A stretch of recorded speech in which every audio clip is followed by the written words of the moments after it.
มั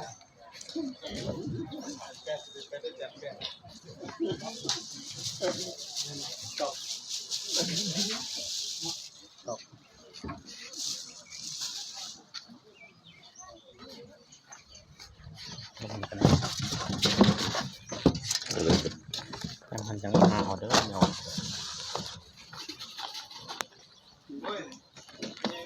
ครับผมยกเป็นตัดที่ฐานเดี๋ยวมาหวานอันนั้นแต่ว่ายกไปคนน้องตัดที่สวยสวย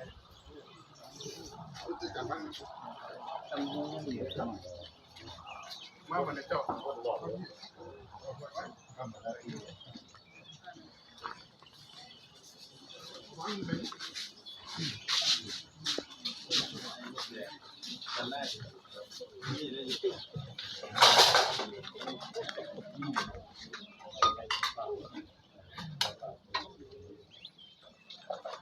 ม่นี่อย่างนี้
คุณน้อยเมื่อวานเนี่ยเขายกเป็นตัดที่สวยเลยดอกเตอร์ไม่ยกมันเป็นของสิมาใส่ทางใส่ก็มาทานใส่ก็สมดำกับยาวเขาเลยทั้งหมดทั้งสุดโอ้ไปไปเอาอยู่เป็นเจ้าแต่เดี๋ยวผมมาได้จับที่เนี่ยผมมาได้จับที่ไหม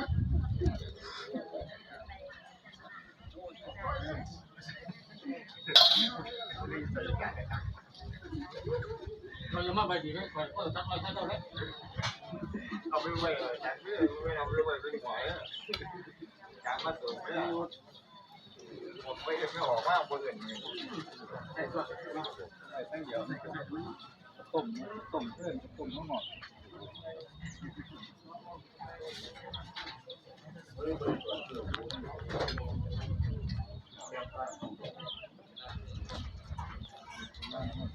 แล้วมามีเนื้อใส่อีกมันนั่งอยู่นี่ล่ะ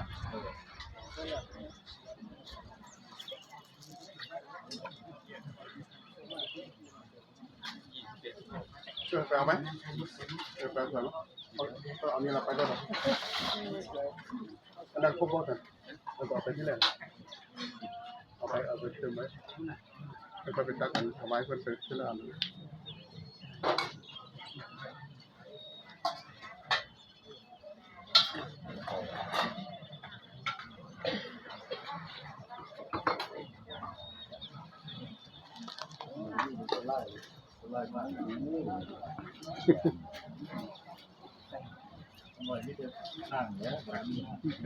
นำเขานั่นกัน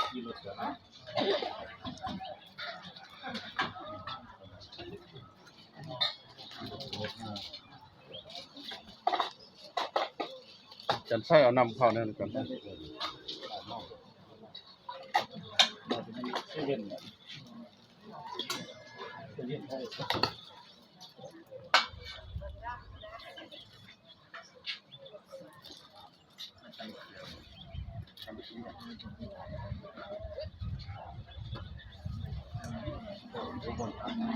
บอก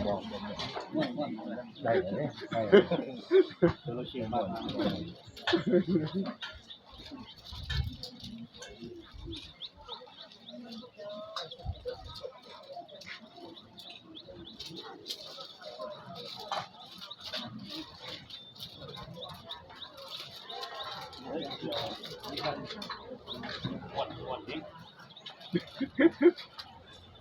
แม่นแล้วอาจารย์มึนกูมูเนาะ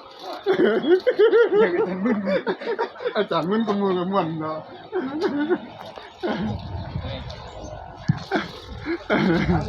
ขึ้นมาแล้วขึ้นมาพร้อมให้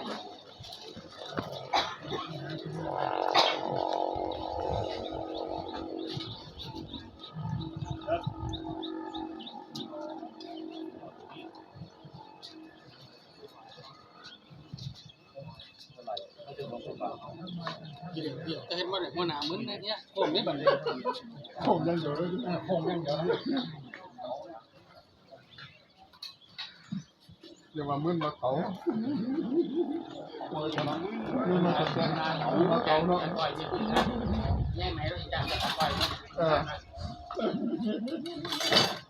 อื่นเขาเจ๋า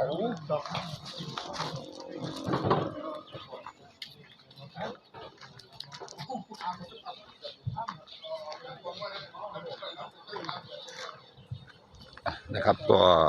ช่วงที่ฉันพระทหารเช้านะครับก็อาจจะเสร็จพิธีครับก็ได้คำสอนครับของพระอาจารย์วิเชียรติขายาโนนะครับนะท่านเป็นเจ้าอาวาสวัดป่ากัญจนานุสรณ์นะครับนะที่ได้พี่น้องทั้งสองแผ่นดินครับได้มาร่วมกันนะครับในการทอดพระป่าสามัคคีครั้งนี้ครับพี่น้องนะครับก็ขอบคุณทุกท่านด้วยนะครับขอบคุณทุกท่านที่เข้ามารับชมครับนะแล้วก็อนุโมทนาบุญไปพร้อมๆกันด้วยนะครับพี่น้องนะโอกาสหน้านะครับนะถ้ามีกิจกรรมดีๆอย่างนี้นะครับผมก็จะมาทำคลิปนะครับให้กับพี่น้องได้ชมนะครับวันนี้ก็น่าจะได้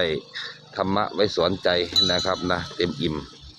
นะครับก็ขอบคุณทุกท่านด้วยนะครับนะเอาไว้โอกาสหน้าเจอกันใหม่ครับสำหรับคลิปนี้เอาไว้นี้ครับสวัสดีครับ